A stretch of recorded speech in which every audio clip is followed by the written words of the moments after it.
There's some things that are so intrinsically dangerous. Another of my heroes is Mark Twain, who looked at the promoters of his day, and he said, "A mine is a hole in the ground owned by a liar." And that's the way I've come to look at projections. I mean, basically,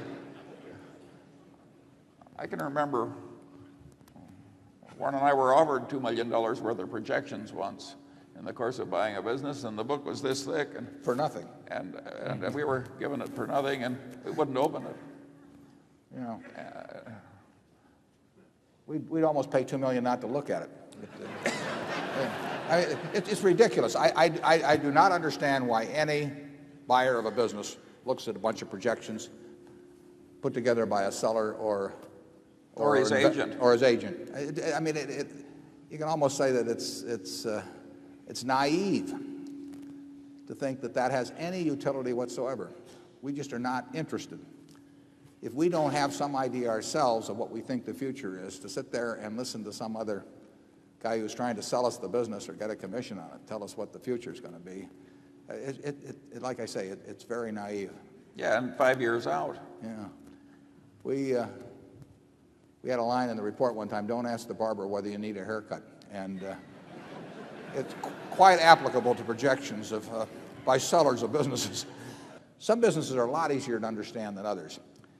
And Charlie and I don't like difficult problems. I mean, if something is hard to figure, you know, I mean, we'd rather multiply by 3 than by pi. I mean, it's just easier for us.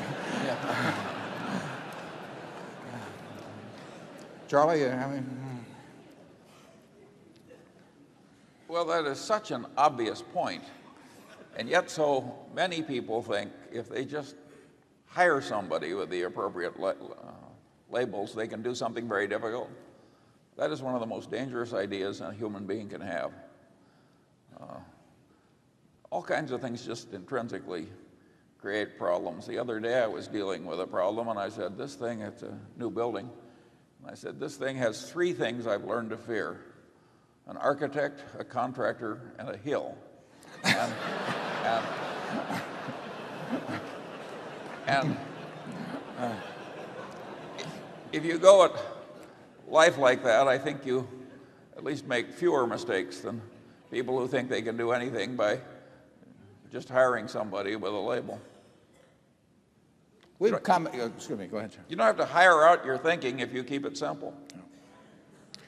You don't have to do, we've said this before, but you don't have to do exceptional things to get exceptional results.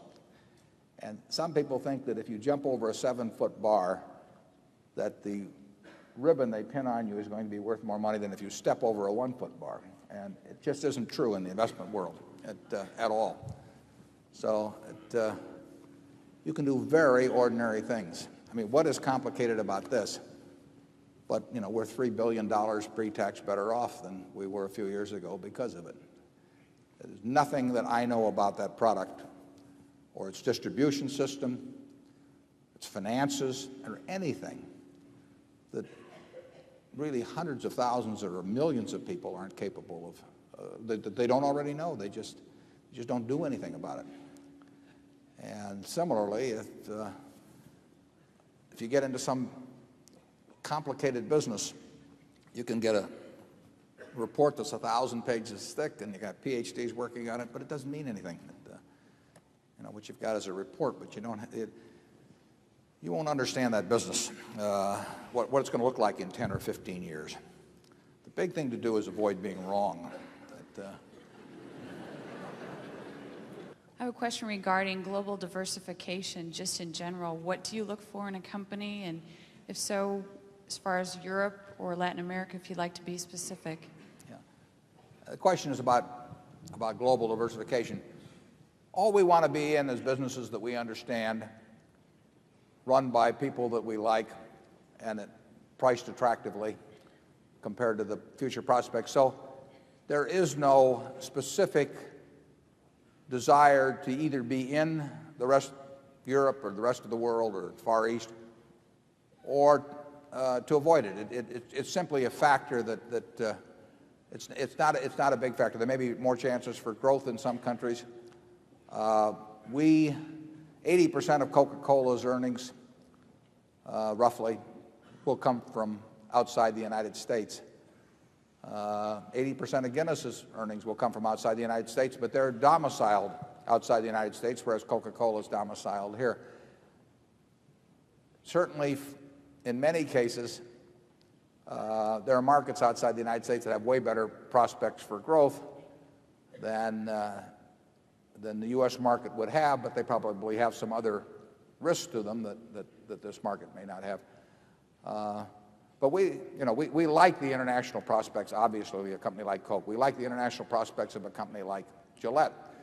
Gillette earns 70% of its money outside this country. So if you look on a look-through basis, Coke, we might this year get something like $150 million of earnings indirectly for Berkshire's interest from the rest of the world just through Coca-Cola alone. But we don't make any specific, we don't think in terms of, I like this region so I want to be there or something of the sort. It's something that's specific to the companies we were looking at, and then we'll try to evaluate that. Coke is expanding in China. Well, I think, I forget what they showed last year, maybe 38% growth or something like that in cases. It's nice to have markets like that are relatively untapped. Actually, Gillette is expanding in China in a big way, and the Chinese don't shave as often, and more of them are what they call dry shavers than wet shavers there, which is electric shavers.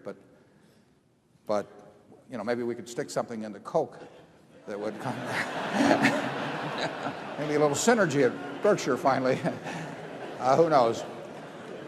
Concerning Mr. Munger, we know what Mr. Buffett's retirement plans are. I was wondering what your plans for the future concerning Berkshire are. I've always preferred the system of retirement where you can't quite tell from observing from the outside whether the man is working or retired.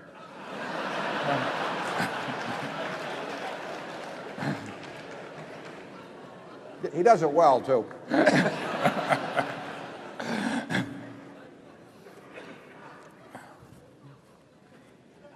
A problem in many businesses, particularly the more bureaucratic ones, is that your employees retire, but they don't tell you. And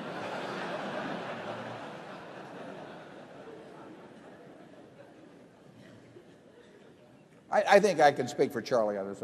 Charlie and I are not in any hurry to retire.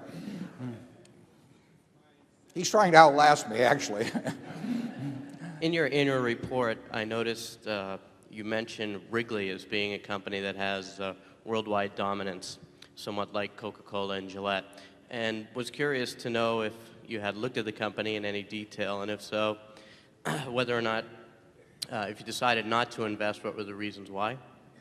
Well, we wouldn't want to comment on a company like that because we might or might not be buying it, we might or might not be selling it, and we might or might not buy or sell it in the future. And since it falls under that narrow definition of things that we don't talk about, it's a good illustration of a company that has a high market share worldwide. But you can understand the Wrigley company just as well as I can. I have no insights into the Wrigley company that you wouldn't have, and I wouldn't want to go beyond that in giving you our evaluation of the company.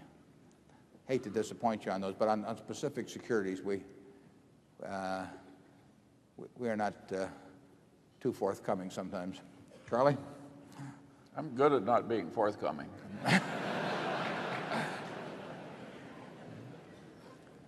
Zone 7?